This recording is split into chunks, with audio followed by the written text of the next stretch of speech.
এই জানোয়ারের বাচ্চা, তুই ভালো করেই জানিস যে আমার পেটে তিশানের সন্তান রয়েছে। তারপরেও তুই আমায় কেন বিয়ে করলি? বাসার ঘরে বউর মুখে এসব কথা শুনে যেন পুরো দুনিয়াদারি উল্টোপাল্টা হয়ে গেল আমার। অধরা তিশান তো তোমায় ভালোবাসে না, সে তোমায় ইউজ করে ছেড়ে দিয়েছে, তাই আমি তোমায় কুড়িয়ে নিয়েছি। জানোয়ার, একদম ফালতু কথা বলবি না তুই। তিশান আমায় ছুঁড়ে ফেলে দেয়নি। তুই হয়তো উল্টোপাল্টা কিছু বলেছিস তাকে, তাই সে আমায় ছেড়ে দিয়েছে। না হয়তো আগে তিশান কখনো এমন ছিল না। হঠাৎ করে কি এমন হলো যে সে আমার থেকে দূরে সরে গেছে?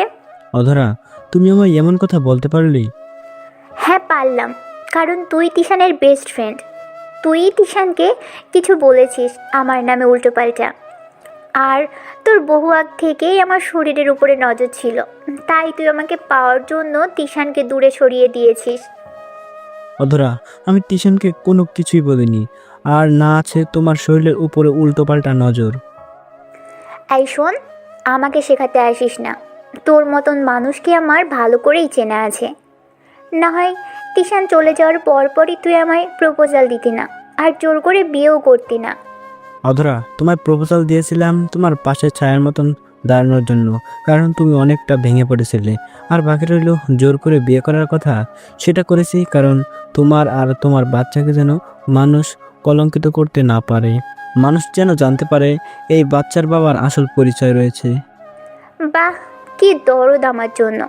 এতই যদি দরদ হতো তাহলে তিশানের কাছে গিয়ে আমায় দিয়ে আসলি না কেন? হ্যাঁ, অনেক দরদ তোমার জন্য, কারণটা একদিন নিজেই জানতে পাবে। আর তিশানের কাছে দিয়ে আসি নাই কারণ সে তোমায় আর কখনো গ্রহণ করবে না।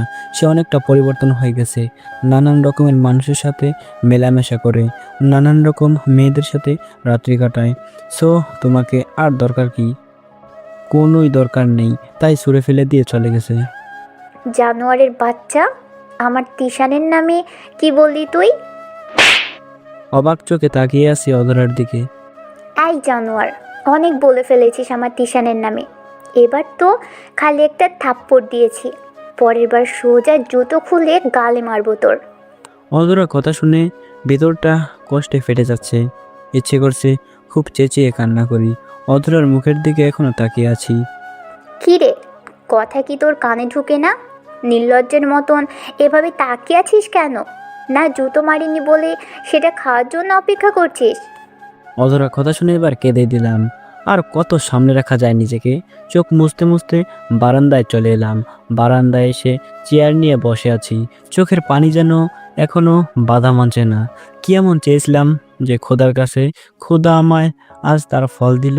মন দিয়েই তো ভালোবেসেছিলাম অধরাকে, কিন্তু এর মাঝে তিশান চলে আসে। সে এসে আমার ভালোবাসাটাকে পুরোপুরি অপবিত্র করে দেয়। আমার ভালোবাসার মানুষটার ফুলের মতন শরীরটাকে দাগ লাগিয়ে দেয়। এটাই কি সত্যিকারের ভালোবাসার মূল্য? ভালোবেসে জুতো খেতে হলো, আর কেউ ছলনা করে মজা নিয়ে চলে গেল। কান্নার গতিবেগ আরও বেড়ে গেল। ফুঁপে ফুঁপে কান্না করছি, তখন অধরা রুম থেকে চেঁচিয়ে উঠল। এই শরীর খেকো, চেঁচানো অফ কর। আমার ঘুমের ডিস্টার্ব হচ্ছে। ন্যাকা কাঁদা কাঁদতে হলে অন্য কোথাও গিয়ে কাঁদ। অধরার কথা শুনে চুপ হয়ে গেলাম, কিন্তু কান্না থামলো না। নীরবে কেঁদে গেলাম। বেশ অনেকটা সময় পর দেখি মাথাটা পুরো ধরে গেছে আমার। বারান্দা থেকে উঠে ওয়াশরুমে চলে গেলাম। ওয়াশরুমে গিয়ে মুখে পানি ছিটা দিতে লাগলাম। মাথার সাথে সাথে চোখ মুখও জ্বলছে। পাশে আয়নায় তাকিয়ে দেখি অগ্নিশিখার মতন লাল হয়ে আছে চোখ জোড়ায়। হায় রে চোখ, যারা তোকে অবহেলা করে তুই তার জন্যই কাঁদিস, তার জন্যই তোর চোখ থেকে জল বের হয়। দুনিয়ার এই সব বেহাল নিয়মগুলো যদি না থাকতো তাহলে কতই না ভালো হতো। অনেকটা সময় ওয়াশরুমেও কাটিয়ে দিলাম। পরে বের হয়ে রুমে আসলাম। রুমে এসে দেখি অধরা এখনো খাটের উপরে বসে আছে।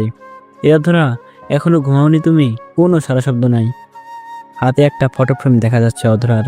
এই অধরা, কি হয়েছে তোমার? কথা বলছো না কেন? এটা বলে ওর গায়ে আলতো করে হাত দিলাম, দিয়ে নাড়া দিলাম। তখনই সে পিছনে ফিরে আমার মাথার মধ্যে কাচের ফটো ফ্রেম মেরে দিল। সাথে সাথে মাথা কেটে রক্ত পড়তে আরম্ভ করলো। কাচের কয়েকটা টুকরো মাথার মধ্যে গেঁথে গেছে। সজোরে চেঁচিয়ে, এই জানোয়ারের বাচ্চা, তুই আসলে একটা জানোয়ার! কত বড় সাহস, তুই আমার শরীরে হাত দিস! বসেছিলে তার উপরে কথা বলছিলে না, তাই একটু নাড়িয়ে দেখলাম কি হয়েছে। আমি কথা বলবো কি বলবো না সেটা আমার ব্যাপার, কিন্তু তুই গায়ে হাত দিলি কেন? তোর জন্য এখন আমার তিশান কষ্ট পেয়েছে। ওর ফটো ফ্রেমটা আমি ভেঙে ফেলেছি। মাথা চেপে ধরে আছি, রক্তে ভেসে যাচ্ছে সারা শরীর। আমাকে নিয়ে কোনো চিন্তা নেই, চিন্তা হলো একটা শরীর খেয়ে করে ফটো ফ্রেম ভেঙে ফেলেছে সে আমায় মেরে, সেটা নিয়ে তার সব চিন্তা।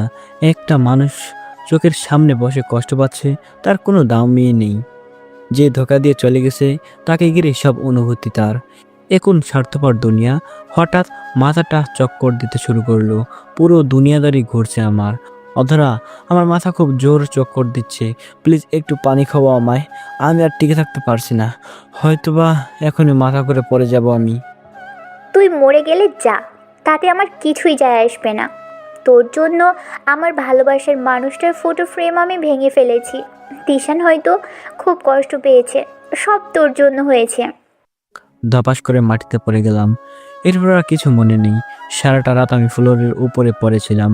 অধরা আমায় একবারের জন্য ছুঁয়ে দেখেনি যে আমার কি হয়েছে। সারাটা রাত মাথা থেকে চুয়ে চুয়ে রক্ত পড়েছে। পরের দিন সকালবেলায় আমার এক কলেজ ফ্রেন্ড আমায় ফোন দিল। সে বেশ কয়েকবার আমায় ফোন দিয়েছে, কিন্তু আমায় ফোনে পায়নি। অবশেষে বিকালের দিকে সে আমার বাসায় আসে, আমায় ফোনে না পেয়ে। বাসায় এসে দেখে আমি ফ্লোরের উপরে বেহুশ হয়ে পড়ে আছি, পুরো ফ্লোর রক্তে লাল হয়ে আছে। আর পাশেই খাটের উপরে অধরা শুয়ে আছে। সে আমায় তাড়াতাড়ি করে হসপিটালে নিয়ে যায়। দুদিন পর আমার জ্ঞান ফিরে আসে। আমার জ্ঞান ফিরে আসতে আমার ফ্রেন্ড আছে সাজ্জাদ, যার নাম, যে কিনা আমায় হসপিটালে নিয়ে এসেছে। তাকে জিজ্ঞাসা করলাম অধরা কেমন আছে। সে হয়তো খুব কান্নাকাটি করছে আমার জন্য। আকাশ, কান্না করা তো দূরের কথা, তুই সারাটা দিন ফ্লোরের উপরে পড়েছিলি, আর সে খাটের উপরে শুয়েছিল। সে তোকে সাহায্য পর্যন্ত করেনি। আর কান্না তো বহু পরের কথা রে। ও, আকাশ, তুই কেন অধরাকে বিয়ে করেছিস? যেই মেয়ে কিনা তোকে ভালোই বাসে না, তোকে অপমান ছাড়া কিছুই করতে পারে না, সে দুনিয়ায় কি মেয়ের অভাব ছিল? সাজ্জাদ প্লিজ এসব বলিস না। তুই তো টিউশনের ব্যাপারটা জানিস, আর তাছাড়া এটাও জানিস যে আমি অধরাকে কতটা ভালোবাসি। আমি যখন থেকে অধরাকে ভালোবাসি তখন অধরার জীবনে টিউশনের কোনো অস্তিত্বই ছিল না। আমি যখন এ অধরাকে মনের কথা বলবো বলে ভেবেছি, তখনই তিশান অধরার জীবনে চলে আসে। তাই আমি সাইড কেটে সরে আসি। কিন্তু এখন তিশান তাকে ব্যবহার করে ছেড়ে দিয়ে চলে গেছে। অধরার গর্ভে তিশানের বাচ্চা, সে খুব একারে সাজ্জাদ। ওর মাথার উপরে একটা ছায়া দরকার, না হয় যে মানুষ ওকে আর ওর গর্ভের সন্তানকে বাজে বাজে কথা শোনাবে। আমি ওকে ভালোবাসি, লোকের কথা শুনতে দেই কি করে, তাই আমি ওকে বিয়ে করে নিয়েছি ওর বাসায় বলে। আকাশ, বিশ্বাস কর, আমার জীবনের সর্বশ্রেষ্ঠ মানুষ বলতে গেলে আমি তোকেই দেখেছি, যার কাছে শরীরের কোনো মাইনেই রাখে না। অপবিত্র নারীকেও সে ভালোবেসে আপন করতে পারে। আমি অধরাকে নিজের জীবনের চাইতে বেশি ভালোবাসি। সে যদি হাজার পুরুষ টপকেও আমার জীবনে আসে, তাও আমি গ্রহণ করে নেব। তার শরীরের দিকে তখনও আমি একটা আঙ্গুল তুলব না। কিন্তু সে যে তোকে মৃত্যুর মুখে ঠেলে দিয়েছে। আজ আমি যদি না যেতাম তাহলে তোর কি হাল হতো বলতো? সাজ্জাদ, অধরা না বুঝে এমনটা করেছে, প্লিজ ওকে নিয়ে কিছু বলিস না। আকাশ, আমি কিছুই বলছি না, তবে অনেক কিছুই অগ্রিম চোখে ভাসছে আমার। তুই লিখে নে, অদরা খুব বড় রকমের প্রশ্ন। আর সেদিন তোকে সে কাছে পাওয়ার জন্য নিজের জীবনের মায়া পর্যন্ত করবে না, পাগলের মতো কান্না করবে এই আকাশের জন্য। সাজ্জাদ প্লিজ দোস্ত, মেয়েটা কখনো কষ্ট পাক সেটা আমি চাই না। আকাশ, উপরওয়ালা বলতে কেউ একজন আছে, তিনি সবকিছুই দেখেন। একতরফা কষ্ট তিনি কাউকেই দেন না রে। সো মিলিয়ে নিস আমার কথাটা। সাজ্জাদের কথা শুনে চুপ করে আছি, কারণ আমিও জানি যে অধরা একদিন না একদিন ঠিক আমায় ভালোবাসবে। একদিন না একদিন সে আমার জন্য প্রচুর কান্না করবে আর চোখের পানি ঝরাবে। আল্লাহ না করুক, তবে সেদিন হয়তো আমি আর দুনিয়ায় থাকবো না। সেদিন হাজার কান্না করেও আমাকে সে আর পাবে না। সেদিন আমি হয়তো তার জীবন থেকে চিরতরে হারিয়ে যাব। আকাশ, বাস্তবতাটা তুইও জানিস, আমিও জানি। তুই চুপ করে থাকলে সেটা দমে যাবে না। যেদিন তিশানের সম্পর্কে সে জানবে, সেদিন সে নিজেই তোর জন্য কেঁদে কেঁদে মারিয়া হয়ে যাবে। Sajjad please stop. আমার অধরার চোখ থেকে এক ফোঁটা পানিও পড়তে দেব না। দরকার হয় জীবনের শেষ নিঃশ্বাসে আমি তাকে নিয়ে নিব, তাও তাকে কাঁদতে দেব না আমি। আর তাকে এখন বিয়ে তো করেছি আমি, সো তাকে ভালোবাসা দিয়ে আগলে নিব। আশা করি সে আমার ভালোবাসা পেলে পাল্টে যাবে, আর না পাল্টালেও আমি তাকে পাল্টে নিব। চুপ থাকতে পারলাম না। শোন, লিখে নিস তুই। যেই মেয়ে তোর মৃত্যুর জন্য অপেক্ষা করে, যেই মেয়েকে চোখের সামনে রেখে মৃত্যু যন্ত্রণা ভোগ করেছিস, আর সে তোর দিকে ফিরেও তাকায়নি, সেই মেয়ে কখনোই পাল্টাবে না। আর পাল্টালেও সেটা সময়ের থেকে অনেক পরে, যেদিন তুই তার জীবন থেকে বহুদূরে হারিয়ে যাবি। আর সেদিন সে তোর জীবনে আসার জন্য পাগলের মতো কান্নাকাটি করবে। সাজ্জাদ, তুই এতটা বিশ্বাসের সাথে কথাটা কি করে বলছিস? আমি না হয় ভালোবাসি তাই পজিটিভে নিয়েছি, কিন্তু তোর এর ধারণা কি করে হলো? কারণ আকাশ দেখ, আমি জানি তুই কোনোদিন তিশানের অপকর্মতার সামনে প্রকাশ করবি না, কারণ আমি তোকে ভালো করেই চিনি। আর সে ততদিনই এই তিশানের প্রতি দুর্বল থাকবে যতদিন না সে তিশানের সম্পর্কে জানবে। সো এটা কোনোদিনই হবার নয়। তাও আমি চেষ্টা করব ভালোবাসা দিয়ে আগলে রাখবো, ভালোবাসা দিয়ে তাকে নিজের করার চেষ্টা করব। তারপরেরটা খোদার হাতে। হ্যাঁ, দেখ কতটুকু কি পারিস। আচ্ছা, হ্যাঁ, আমি একটু আসছি, তুই শুয়ে থাক। সাজ্জাদ চলে গেল কি একটা জরুরি কাজের জন্য। আমি জানি অধরা হয়তো কোনো দিনও আমায় ভালোবাসবে না, কোনো দিনও হয়তো সে আমার ভালোবাসা উপলব্ধি করতে পারবে না। আমি হয়তো পজিটিভ ধারণা নিয়ে বসে আছি, তবে হ্যাঁ, হোপ এটা করি যে একদিন না একদিন তার ভিতরে নাড়া দেবে, একদিন না একদিন মনের ভিতরে ভূমিকম্প হবে তার। সেদিন তার মনের মধ্যে আকাশ নামের পিলারটা খুব শক্ত করে গেড়ে যাবে। সেদিন বজ্রপাতের ন্যায় গর্জন করে চেঁচিয়ে কাঁদলেও আমায় আর খুঁজে পাবে না। অন্যদিকে অধরা জানোয়ারটা হয়তো মরে গেছে, আর যদি বেঁচেও যায় তাও আমি তাকে মেরে ফেলবো। আমার টিশানকে আমার কাছ থেকে দূরে সরিয়েছে এই জানোয়ারের বাচ্চা। এই জানোয়ারটাই আমার জীবনের সবচাইতে বড় কাটা এখন। তাকে জীবন থেকে সরাতে পারলেই আমাকে আর টিশানকে এক হওয়া থেকে কেউ আটকাতে পারবে না। অধরা কোনো আইডিয়াই নেই যে সে কাকে মারতে চাইছে। যে তার জীবন বাঁচাতে চাইছে তাকেই সে মারতে চলেছে, আর যে নরপিশাচ তার জীবন নরক বানিয়ে বানিয়ে দিয়েছে তাকেই সে আপন করতে চাইছে। সে হয়তো জানেও না যে তার জীবনের কঠিন একটা মোড় তার জন্য অপেক্ষা করছে। 3 দিনের মাথায় আমার রিলিজ করিয়ে নিয়ে বাসার উদ্দেশ্যে রওনা হয় সাজ্জাদ। অধরার জন্য খুব টেনশন হচ্ছিল, মেয়েটা কিভাবে থেকেছে 3টা দিন একা একা, খাওয়া দাওয়া ঠিক মতো করেছে কিনা কে জানে। তবে আমি সাজ্জাদকে দেখাশোনা করতে বলেছিলাম অধরা হয়তো বাসায় গেলে আমাকে সরি বলবে, আমার কাছে হয়তো মাপ চাইবে, কিন্তু আমি তাকে মাপ চাইতে দিব না, বুকে জড়িয়ে নিব। সাজ্জাদ আমায় বাসায় দেখতে পেলে হয়তো অধরা খুবই খুশি হবে। বাসায় পৌঁছে গেলাম, গাড়ি থেকে নামতে দেখি অধরা দরজায় দাঁড়িয়ে আছে। অধরাকে দেখে মনটা খুশি হয়ে গেল, হয়তো সে খুব কষ্ট পেয়েছে আমায় আঘাত করে, তবে আমি সবটাই ভুলে গেছি। অধরা আর তার পেটের বাচ্চাটাকে নিয়েই আমার সব চিন্তা। গাড়ি থেকে নেমে সাজ্জাদ আমায় বাসার ভেতরে দিয়ে এলো, কিন্তু অবাক করা বিষয়, অধরা আমার সাথে একটা কথা বলল না। হয়তো তার কৃতকর্মের জন্য সে লজ্জিত, তাই হয়তো কথা বলার মতন সাহস করতে পারছে না। আকাশ, আমি চললাম রে, আমার অনেক কাজ জমা হয়েছে, পরে এসে তোর খোঁজ নিয়ে যাবো না। আচ্ছা যা, আর শোন, ধন্যবাদ। তোর মতন বন্ধু থাকলে জীবনে অন্য কিছুর প্রয়োজন পড়বে না। আরে পাগল, বন্ধুত্ব বন্ধুত্বই, সেটা নিভাতে না জানলে সেই বন্ধুত্বের বন্ধন রেখে কোনো ফায়দা নেই। একজন আরেকজনের পাশে দাঁড়াতে না পারলে সেটা কিসের বন্ধুত্ব? ধন্যবাদ দিয়ে আমাকে লজ্জা দিস না রে। আচ্ছা যা, অনেক সময় নষ্ট হয়েছে তোর, এবার গিয়ে কাজগুলো সামলা। সাজ্জাদ নিজের ব্যবসা ফেলে রেখে আমায় সময় দিয়েছে এই কয়দিন। সাজ্জাদ চলে গেল, অধরা এখনো চুপ হয়ে আছে। আরে অধরা, লজ্জিত হওয়ার কিছুই নেই, আমি সব কিছুই ভুলে গিয়েছি আর তোমাকে মাপও করে দিয়েছি। সো স্বাভাবিকভাবে কথা বলো, নিজেকে ছোট ভাবার কোনো কারণ নেই। এই ছোট লোক, কে বললো তোকে যে আমি লজ্জিত আর আমি নিজেকে ছোট ভাবছি? তাহলে মুখ কালো করে রেখেছো যে? আমি এই জন্যই মুখ কালো করে রেখেছি যে তুই এখনও মরিসনি কেন। তুই মরলেই তো আমার রাস্তা পরিষ্কার হয়ে যেত। তোর জন্যই আমি তিশানের কাছে যেতে পারছি না। তুই আমার ফ্যামিলিকে জব্দ করে রেখেছিস। তাদের অনেকবার বলেছি আমি যে তোর সাথে সংসার করব না, কিন্তু তারা আমার কথা শুনছেই না। তাদের একটাই কথা, তারা জামাই হিসেবে শুধু তোকেই গ্রহণ করবে, কিন্তু আমি তো তোকে জামাই কেন, বাড়ির চাকর হিসেবেও মানব না। অধরার কথা শুনে চোখ জোড়া কপাল উঠে গেল।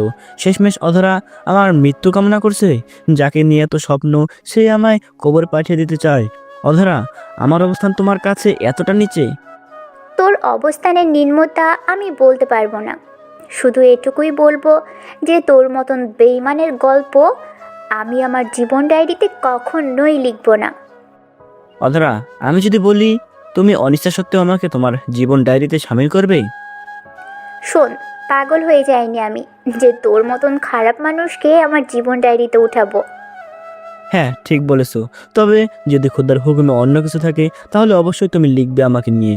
আর শুধু লিখবে না, সাথে তোমার চোখের পানিগুলো সেদিন লেখার মাধুর্যতা সুন্দর করার জন্য কাজ করবে। সেদিন কখনো আসবে না।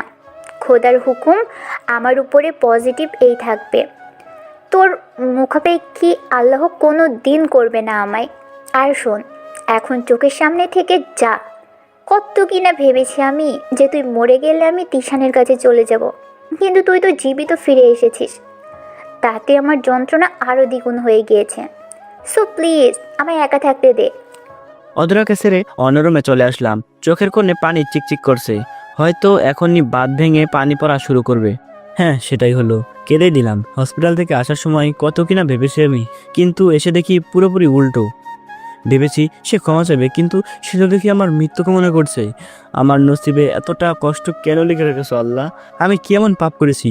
বেশ অনেকটা সময় কান্না করলাম রুমে বসে। কখন যে রাত হয়ে গেছে তা নিজেও জানি না। খুব খিদে পেয়েছে। রুম থেকে বের হয়ে রান্নাঘরের দিকে এগিয়ে গেলাম। ফ্রিজে হয়তো কোনো খাবার থাকবে, কিন্তু ফ্রিজ খুলে কিছুই পেলাম না। অধরা হয়তো এই কয়দিন ফলমূল খেয়ে থেকেছে। আল্লাহ, এখন কি করব আমি? এই শরীর নিয়ে তো বাইরে যাওয়াও যাবে না। তখনই সাজ্জাদ ফোন দিল। আকাশ, আমি বাসায় আসছি, তোর কিছু কি লাগবে তোদের? বাসায় কোনো খাবার নেই, পারলে কিছু খাবার নিয়ে আসিস। আচ্ছা, আমি খাবার নিয়ে আসছি। আর শোন, তুই কষ্ট করে তোর অফিসের ম্যানেজারকে একটা ফোন করিস। সে নাকি তোর রবি নাম্বারে ফোন দিয়েছে, কিন্তু সেটা নাকি অফ। তাই সে আমাকে ফোন দিয়ে বলল স্যারের সাথে একটু যোগাযোগ করিয়ে দিতে। আচ্ছা, আমি ফোন দিচ্ছি। তারপর ফোন রেখে দিয়ে ম্যানেজারকে ফোন করলাম। স্যার, জরুরি একটা ডিল ছিল, কিন্তু আপনি অসুস্থ থাকায় আমি সেটা বাতিল করে পরবর্তী ডেট দিয়েছি। কিন্তু তিনারা উঠে পড়ে লেগেছেন ডিল করার জন্য। কি করবো এখন স্যার? তুমি পুরোটা হ্যান্ডেল করে নাও, আর আমার পরিবর্তে তুমি ডিলটা করো। ঠিক আছে স্যার। ম্যানেজারের সাথে কথা বলা শেষ করে সাজ্জাদের জন্য অপেক্ষা করছি। সে আসতে আর কত সময় লাগবে কে জানে। তবে আসুন, এত সময় পরিচয়টা দিয়ে দেই। আমি আকাশ, সেটা তো আর বলতে হবে না। পড়ালেখা শেষ করে ছোট্টখাটো একটা বিজনেস স্টার্ট করেছি। আর পরিবার বলতে তেমন কেউ নেই। গ্রামের বাড়িতে বুড়ো মা আছেন খালি। খালারা তিনার দেখাশোনা করেন। বাকি সমস্ত কিছু গল্পের সাথে থাকলেই জেনে যাবেন। দরজায় বেল বাজছে, তার মানে সাজ্জাদ এসে পড়েছে। দরজা খুলে দেখি সাজ্জাদ। আয় ভেতরে আয়। তো বল, শরীরের কি অবস্থা? এই তো ভালোই। অধরার কি অবস্থা? তা জানি না, সে রুম আটকে বসে আছে। আকাশ, তোকে আমি একটা কথা বলি, তোর এই ভুল ডিসিশন হয়তো তোর জীবনের কাল হয়ে দাঁড়াবে। মোটামুটি ভালোই ব্যবসা বাণিজ্য করিস, টাকা পয়সা অধিক না থাকলে মোটামুটি আছে। সেই দিক থেকে তুই মোটামুটি ভালো মেয়েকেই বিয়ে করতে পারতি, কিন্তু তুই তা না করে তিসান কুকুরের বাচ্চার ইউজ করা মেয়েকে বিয়ে করলি, কিন্তু সেই মেয়েও তোকে অবহেলা করছে। সাজ্জাদ, আমার কপাল পোড়া, তাছাড়া কিছুই না। আর অধরাকে আমি ভালোবাসি, তাই তাকে বিয়ে করেছি। এর জন্য যদি কোনো শাস্তি পেতে হয় তাহলে আমি পাবো, তাতে আমার কোনো আপত্তি নেই। আকাশ, তুই তার ভালোবাসায় অন্ধ হয়ে গেছিস রে। তোকে যতই বলি না কেন, তোর কোনো কথাই এখন গায়ে লাগবে না। ওই যে বাংলা একটা প্রবাদ আছে না, समझदार को इशारा ही काफी है और बेवकूफ को ठिसारा भी दो तो भी कुछ भी फर्क नहीं पड़ता। তুই আসলে বেকুব হয়ে গেছিস। হয়তোবা, তবে আমি তার মাঝেই ভালোবাসা খুঁজে নিব।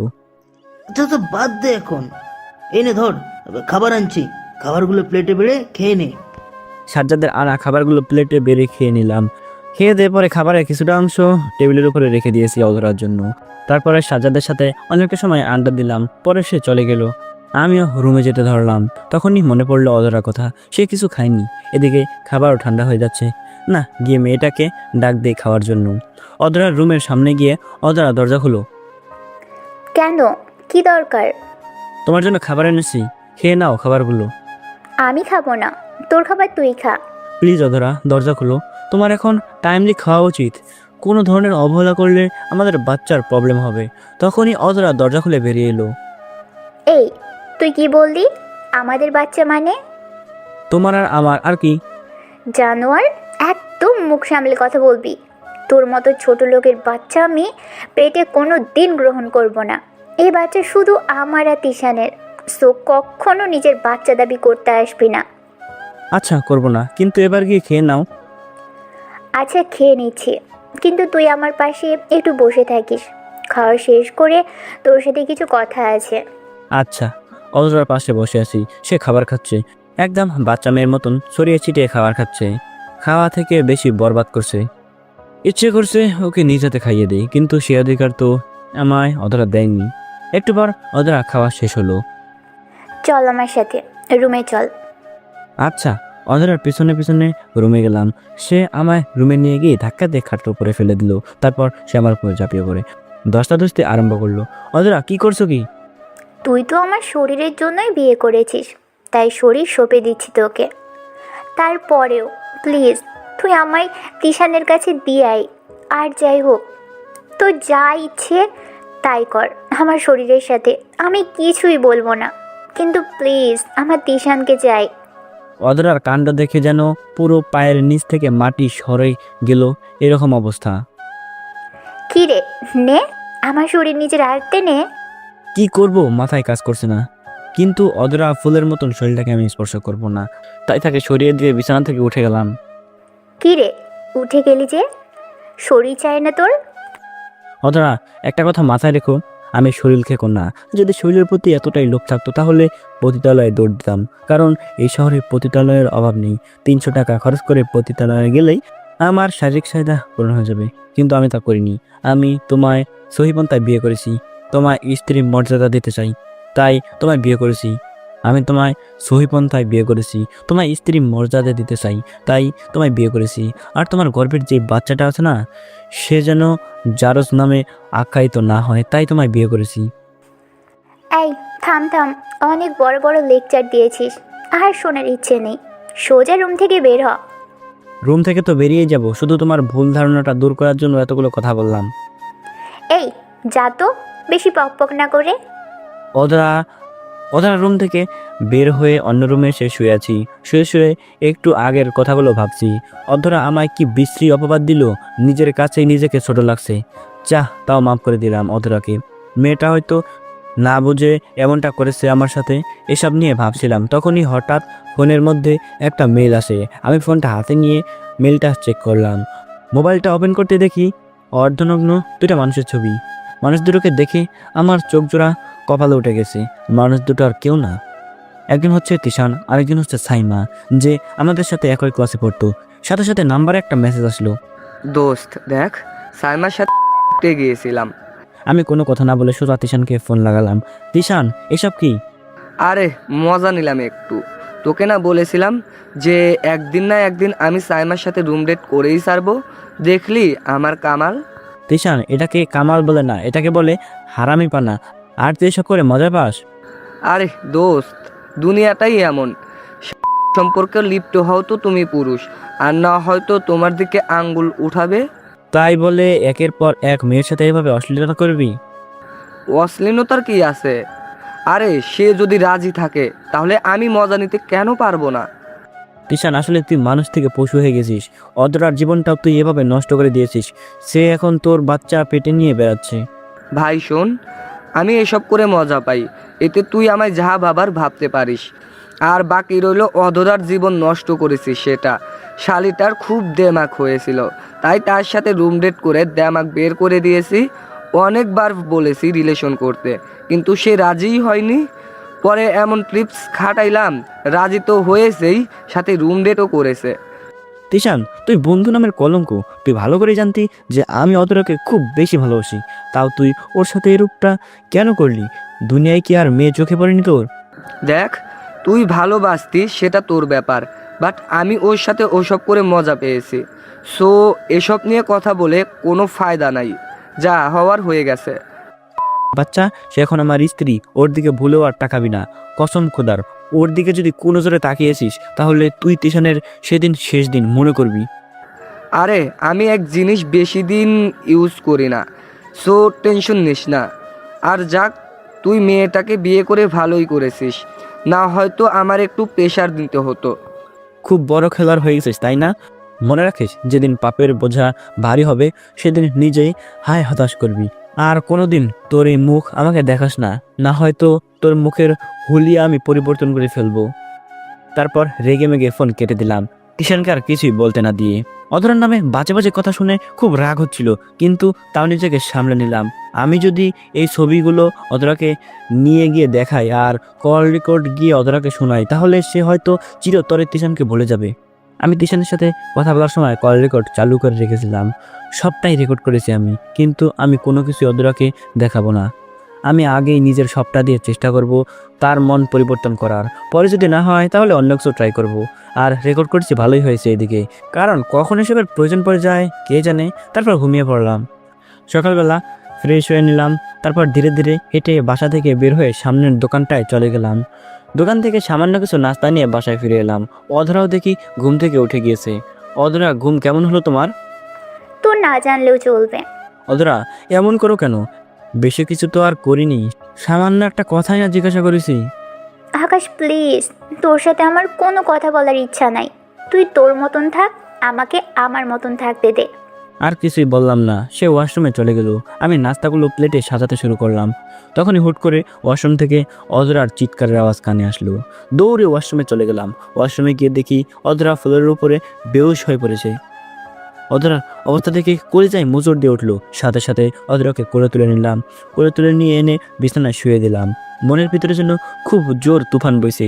সাথে সাথে পরিচিত ডাক্তারকে ফোন করে বাসায় আসতে বললাম। আকাশ ভাই, টেনশনের কিছু নেই, পেশেন্ট জাস্ট বেহুশ হয়ে গিয়েছে, খারাপ কিছু ঘটেনি পেশেন্টের সাথে। যাক, আল্লাহ বাঁচিয়েছে। আমি তো ওর গর্ভের সন্তানের কথা ভাবছিলাম। আমি ইনজেকশন দিয়ে দিয়েছি, কিছু সময়ের মধ্যে জ্ঞান ফিরে আসবে। জ্ঞান ফিরে আসলে সাথে সাথে কিছু ভালো মন্দ খাইয়ে এই ওষুধগুলো খাইয়ে দিবেন। ব্যাগ থেকে কিছু মেডিসিন বের করে আমাকে দেয়। আচ্ছা ঠিক আছে ডক্টর। আচ্ছা আকাশ ভাই, একটা কথা জিজ্ঞেস করি আপনাকে, জি করুন।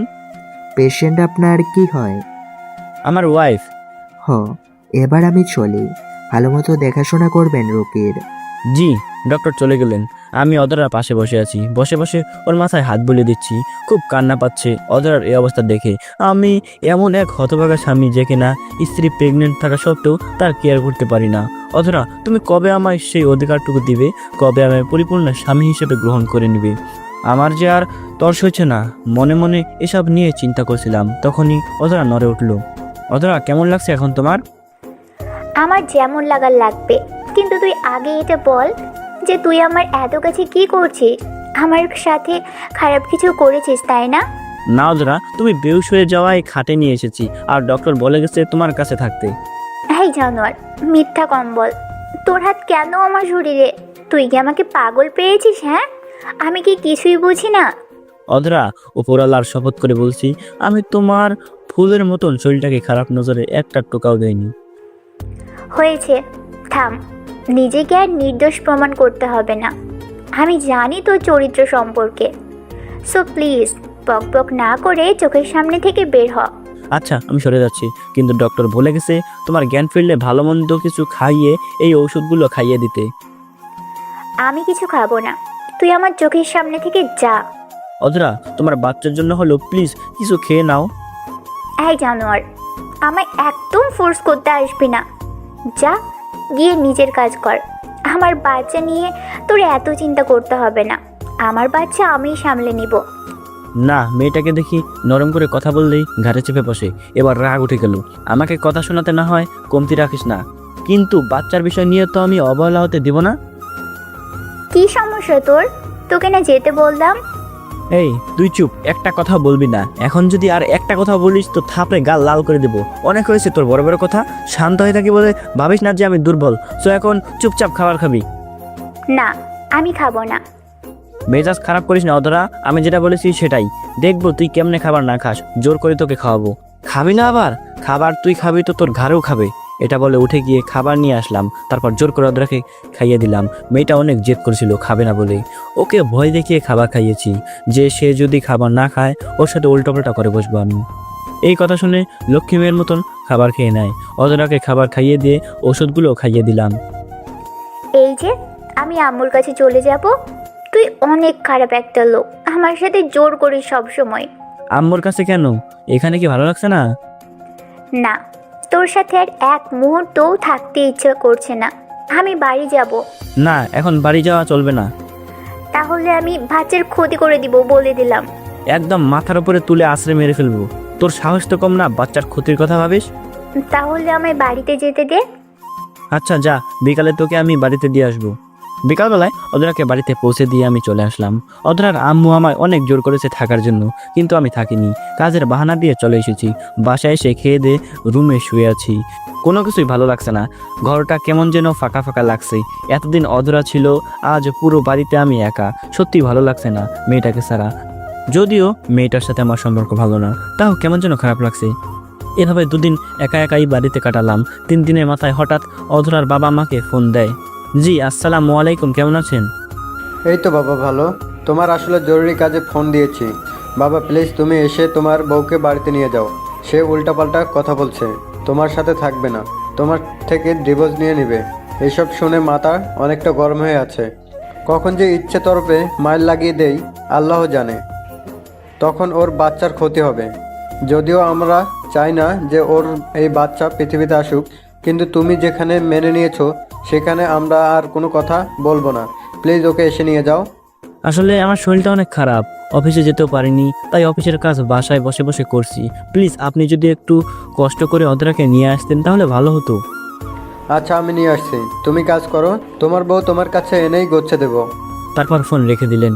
সবাই আমাকে আর অধরাকে নিয়ে পজিটিভ, শুধু অধরা বাদে। এই মেয়ে তিশান তিশান করে পাগল হয়ে যাচ্ছে।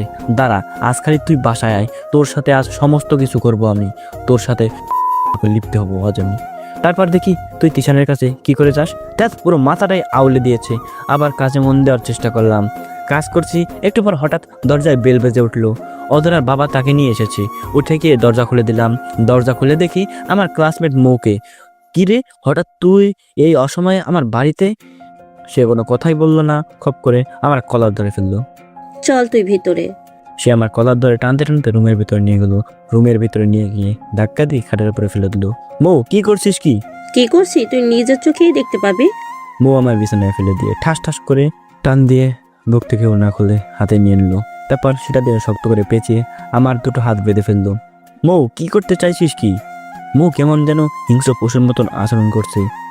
তার এরূপ আচরণ দেখে কলিজার সমস্ত পানি যেন নিমিষেই শুকিয়ে গেছে। আজ তোর সমস্ত কিছু লুটে নিব, তারপর দেখি তুই আমায় কিভাবে আপন না করে থাকিস। মৌয়ের কথা শুনে তো চোখ জোড়া সোজাসুজি কপালে উঠে গেল। হায় আল্লাহ, আজ হয়তো মৌ তার চাহিদা পূরণ করেই ছাড়বে। মৌ প্লিজ তুই আমায় ছেড়ে দে। চুপ তুই, তোর মুখ থেকে একটা কথাও শুনতে চাই না আমি। হয়েছে, অনেক হয়েছে আমাকে অবহেলা করা। এবার আমি নিজের অধিকার নিজেই আদায় করে ছাড়বো। মৌ তুই কি পাগল হয়ে গেছিস? হ্যাঁ, আর তোর কিসের অধিকার? হ্যাঁ হ্যাঁ আমি পাগল হয়ে গেছি, আর আমার অনেক অধিকার আছে তোর উপরে। সেই কলেজ লাইফ থেকে তোর পিছনে পড়ে আছি, তোকে ভালোবেসে আসছি, কিন্তু তুই কি না আমার দিকে কোনো খেয়ালই করিস না। আজকের পর তোর খেয়াল আমাকে ঘিরে থাকবে। মৌ পাগলামোর লিমিট থাকা উচিত। তুই আমায় ভালোবাসলে বাসতে পারিস, কিন্তু আমি অধরাকে ভালোবাসি আর তাই ওকেই বিয়ে করে নিয়েছি। সে তুই যাকেই বিয়ে কর, কিন্তু অবশেষে তুই আমারই হবি। মৌ থাপড়ে গালের সব কয়টা দাঁত ফেলে দেবো। শান্ত হয়ে গেছি দেখে বলে যাস না যে আমি কে আর কি ছিলাম। আগের রূপে ফিরে যেতে মিনিট 2-1ও সময় লাগবে না। সো ভালোভাবে বলছি, হাতের বাঁধন খুলে দে, না হয় এমন অবস্থা করবো তো সারা জীবন কাউকে মুখ দেখাতে পারবি না। না, আমি হাতের বাঁধন খুলবো না। আগে তুই বল, অধরাকে ছেড়ে আমায় বিয়ে করবি? মৌ এবার কিন্তু রাগের মাত্রা ডাঙায় উঠে যাচ্ছে। এই কুত্তার বাচ্চা, তুই হাতের বাঁধন খুলবি নাকি চিরতরে তোর শরীরে কলঙ্কের দাগ লাগিয়ে দেবো? আমার কথা শুনে মৌ এবার ভয়ে কান্না করে দিল। হ্যাঁ দিচ্ছি হাতের বাঁধন খুলে। মৌ কান্না করতে করতে আমার হাতের বাঁধন খুলে দেয়। এত সময় ভালোভাবে বলাই শোনেনি, এখন যখন একটু শক্ত করে কথা বলছি তখনই কথার ভিতরে ঢুকেছে। ওই যে বলে না, দুনিয়ায় মানুষ শক্তের ভক্ত নরমের জম। মৌ, তুই কান্না করছিস কেন? এখানে কান্না করার মতো তো কিছুই দেখছি না। তোর চোখে তো কিছুই পড়বে না। আজ কত বছর ধরে তোকে আমি ভালোবাসি, কিন্তু তুই আমার ভালোবাসা কখনো বোঝার চেষ্টা করিস না। উল্টো অধরাকে বিয়ে করে বসেছিস, যে কিনা অন্য সন্তান বই নিয়ে বেড়াচ্ছে। মৌ, আমি তাকে খুব বেশি ভালোবাসি, তাই তার শরীর নিয়ে ওভাবে চিন্তা করিনি, পজিটিভ চিন্তা করে মাফ করে দিয়েছি। হ্যাঁ, সে না হয় মাফ করে দিয়েছিস, কারণ তুই তাকে ভালোবাসিস। কিন্তু অধরা যে তোকে সাথে জানোয়ারের মতো আচরণ করে, তোকে যে সব সময় কষ্ট দেয়, সেগুলো হিসাব কে করবে? কষ্ট নামক জিনিসটা আমার জীবনের সাথে খাপ খেয়ে গেছে, তাই মানুষ কষ্ট দিলেও সেভাবে খারাপ লাগে না। তোর লাগতে না পারে, কিন্তু আমার লাগে, কারণ আমি তোকে ভালোবাসি। তুই কষ্টে আছিস শুনলে আমার চোখের ঘুম হারাম হয়ে যায়। আরে পাগলি, আমার জন্য নিজে কেন কষ্ট পাচ্ছিস? জীবনটা অন্যের সাথে জড়িত করে সামনে এগিয়ে নিয়ে যা। আকাশ, আমার মরা মুখ দেখতে না চাইলে এসব আর বলবি না। আমি তোকে একবারের জন্য বলিনি যে অধরাকে ছেড়ে আমার কাছে আয়। হ্যাঁ, কি এটা অবশ্যই বলবো যে অধরা যদি তোকে কখনো কষ্ট দিয়ে ছেড়ে চলে যায়, তাহলে তুই আমার কাছে চলে আসিস। আমি তোর জন্য সারা জীবন অপেক্ষায় থাকবো। আর আমি কখনো অন্য কোনো পুরুষকে গ্রহণ করব না, কারণ আমার মন বলছে তুই আমার কাছেই ফিরে আসবি। মৌয়ের কথা শুনে চোখে পানি চলে এলো। আজ থেকে 5 বছর আগ থেকে নিয়ে মেয়েটা আমি ভালোবাসি, কিন্তু মেয়েটাকে আমি কখনো সেই সুযোগটা দেইনি। তবে এখন মনে হচ্ছে যদি অধরার জায়গায় মনের মধ্যে মৌয়ের চিত্র ফিট করতাম, তাহলে হয়তো আমার জীবনটা ভালোবাসায় ভরপুর হয়ে যেত। মেয়েটা গত 5 বছর আগেও যেমন ছিল, এখনও ঠিক তেমনই আছে। কিরে, চুপ করে আসিস যে? মৌ, তোকে একটা কথা বলবো, রাখবি তো আমার কথা? হ্যাঁ বল, অবশ্যই রাখবো। আমাকে কিছুটা সময় দি। আমি এখন কোথায় আছি সে আমি নিজেও জানি না। নিজের অবস্থানের কথা জানতে পারলে আমি কোনো ডিসিশন নিয়ে আসবো। মানে বুঝলাম না। মানে হলো আমি কিছুটা সময় চাই ভাবার জন্য, কারণ অজরাকে নিয়ে আমার ভবিষ্যৎ জীবন উজ্জ্বল দেখতে পাচ্ছি না। এদিকে তুই আমায় আজ 5 বছর ধরে ভালোবেসে আসছিস, সো কি করবো ভেবে দেখি। তবে এটা শিওর থাক, তোর কাছে ফিরে গেলে আমার দুনিয়া তোকে ঘিরেই হবে। আচ্ছা, সময় নে, তবে আমি তোর অপেক্ষায় থাকবো। আচ্ছা, এখন আর একদম কান্না করবি না, দেখি কাছে আয়। মৌ আমার কাছে এগিয়ে আসে। মৌয়ের চোখে পানিগুলো নিজ হাতে মুছে দিলাম, তারপর ওর হাত থেকে ওড়নাটা নিয়ে ওর গলায় পরিয়ে দিলাম। মেয়েটা কেমন অসহায়ের মতন তাকিয়ে আছে আমার দিকে। ওর অসহায়ত্ব চেহারাটা দেখে মুহূর্তের জন্য ভুলেই গেলাম সব কিছু। ওকে এক টান দিয়ে নিজের বুকে নিয়ে নিলাম, তারপর ওর কপালে একটা চুমুকে দিলাম। শোন, এই চুমুটা বন্ধুত্বের খাতিরে দিয়েছি, এটাতে কোনো খায়েশাত বা খারাপ মতলব নেই। তবে আল্লাহর হুকুমে যদি এমনটাই থাকে যে তুই আমার জীবনের সূত্রে জড়িয়ে যাবি, তাহলে পরবর্তীতে চুমুটা স্বামী হিসাবে তোর ঠোঁটেই মারবো। আকাশ, তোর মতো মানুষকে জীবন সঙ্গী করে পাওয়া খোদার সবচাইতে বড় নেয়ামত। হয়েছে, এবার গিয়ে সোফায় বসে থাক, আমি একটু হাত মুখ ধুয়ে আসছি। মৌ গিয়ে সোফায় বসলো আর আমি ফ্রেশ হতে চলে গেলাম। একটু পর ফ্রেশ হয়ে বের হলাম, তখনই দেখি দরজার বেলটা বেজে উঠলো। গিয়ে দরজা খুলে দিলাম। দরজা খুলতে দেখি অধরা আর তার বাবা। বাবা, এই যে ধরো তোমার আমানত।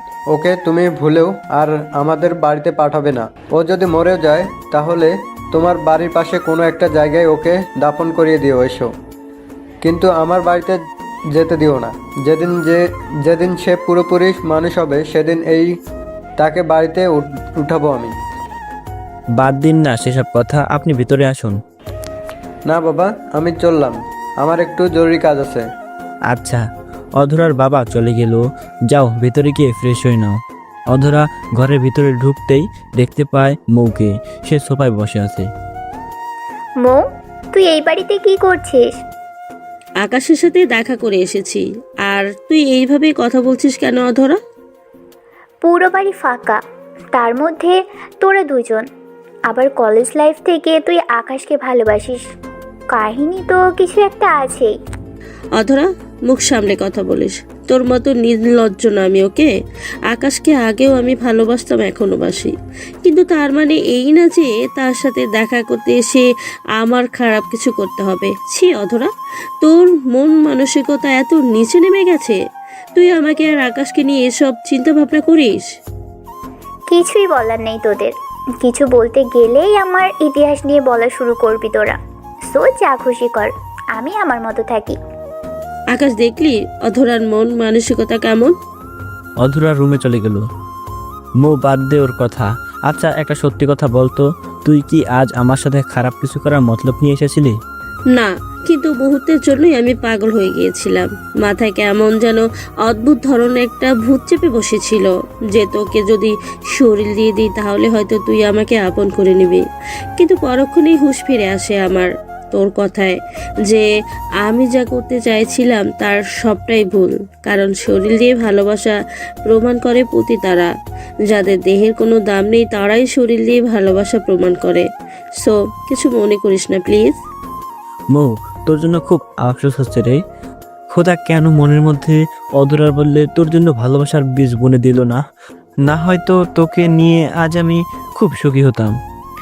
উপরওয়ালার হুকুম হয় এটাই, হয়তো হয়তো ভালো কিছু লেখা আছে কপালে, তাই বান্দাকে পরীক্ষা করে নিচ্ছে। হ্যাঁ, তাই হবে হয়তো। আচ্ছা আকাশ, এবার আমাদের যাওয়া উচিত। অনেকটা সময় হয়ে গিয়েছে আমি এখানে এসেছি। এখন বাসায় না গেলে মা খুব টেনশন করবে। আচ্ছা ঠিক আছে, কিন্তু খাওয়া দাওয়া করে যা। না রে, সেটাও হবে না, কারণ মা আমার ছাড়া খাবার খায় না। অন্য একদিন খাবো নে। আচ্ছা ঠিক আছে। তারপর মো চলে গেল। মেয়েটার জন্য খুব খারাপ লাগছে। সব কিছুই হয়েছে অধরার জন্য। মেয়েটাকে যদি আমি ভালো না বাসতাম তাহলে হয়তো আজ এই দিন দেখতে হতো না। অধরার সাথে অনেক কিছু করার প্ল্যান করেছিলাম আজকে, কিন্তু মৌয়ের কারণে সব কিছুই মাথা থেকে ঝেড়ে ফেলে দিয়েছি। কারণ আমার জীবনের এখন কোনো ভরসা নেই। কোন দিকে মোড় টানবে তা নিজেও জানি না। তাই এখন এসব না করাই ভালো। কাজকর্ম সেভাবেই সোফার উপরে রেখে দিয়ে খেতে চলে গেলাম। অধরার জন্য প্লেটে খাবার বেড়ে রেখেছি। পুরোপুরি দুপুর হয়নি, কিন্তু মোটামুটি সময় হয়ে এসেছে খাওয়ার। অধরা খেতে এসো। আমি খাবো না, তোর খাবার তুই খা। খাবি না মানে? তোর ঘাড়ও খাবে। রুম থেকে গিয়ে জোর করে কোলে তুলে নিয়ে আসলাম, তারপর চেয়ারে এনে বসালাম। নে খাবার খা। আকাশ, তুই কিন্তু অতিরিক্ত করছিস। তোর কি মনে হচ্ছে না যে তুই অন্যের আমানতে হাত দিয়েছিস? অন্যের আমানত না, তোকে আমি বিয়ে করেছি, সো তুই আমার আমানত।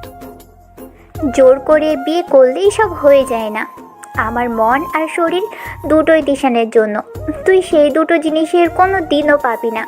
আর শোন, তিশানের সাথে আমার কথা হয়েছে। সে আমায় বলেছে কিছুদিন পর সে আমায় নিয়ে যাবে। সো তোকে আমি ডিভোর্স দিয়ে দিব।